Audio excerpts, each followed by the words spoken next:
J'appris bien vite à mieux connaître cette fleur.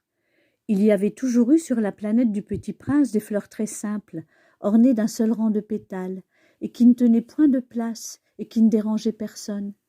Elles apparaissaient un matin dans l'herbe, et puis elles s'éteignaient le soir.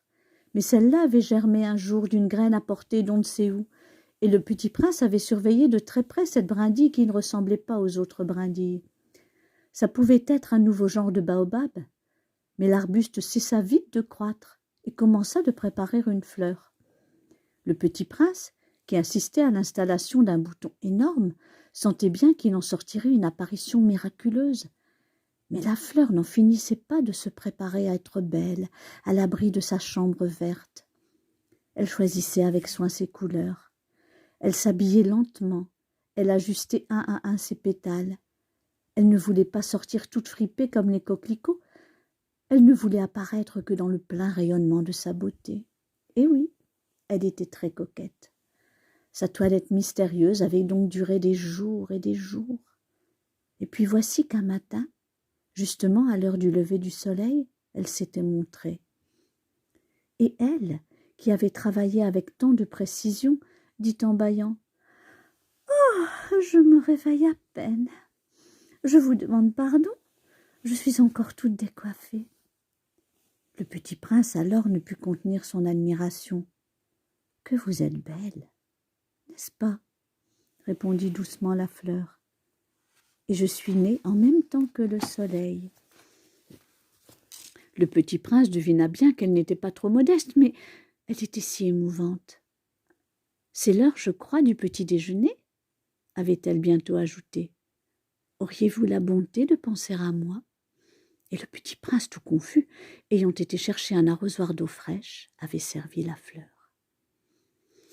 Ainsi l'avait-elle bien vite tourmentée par sa vanité un peu ombrageuse.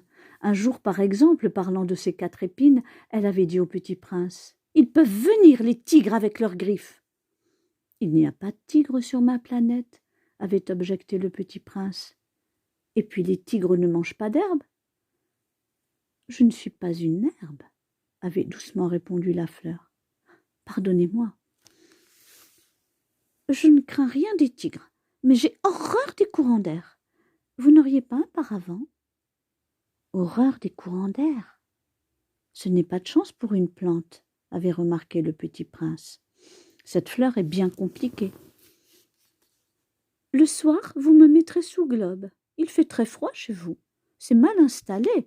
Là d'où je viens... » Mais elle s'était interrompue. Elle était venue sous forme de graine. Elle n'avait rien pu connaître des autres mondes. Humiliée de s'être laissée surprendre à préparer un mensonge aussi naïf, elle avait toussé 2 ou 3 fois pour mettre le Petit Prince dans son tort. « Ce paravent, j'allais le chercher, mais vous me parliez. » Alors, elle avait forcé sa toux pour lui infliger quand même des remords. Ainsi, le Petit Prince, malgré la bonne volonté de son amour, avait vite douté d'elle. Il avait pris au sérieux des mots sans importance et était devenu très malheureux.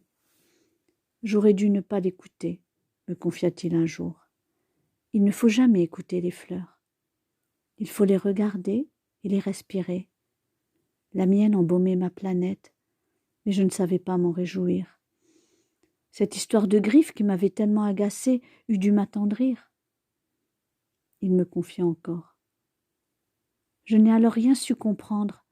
J'aurais dû la juger sur les actes et non sur les mots. Elle m'embaumait et m'éclairait. Je n'aurais jamais dû m'enfuir. J'aurais dû deviner sa tendresse derrière ses pauvres ruses. Les fleurs sont si contradictoires. Mais j'étais trop jeune pour savoir l'aimer. »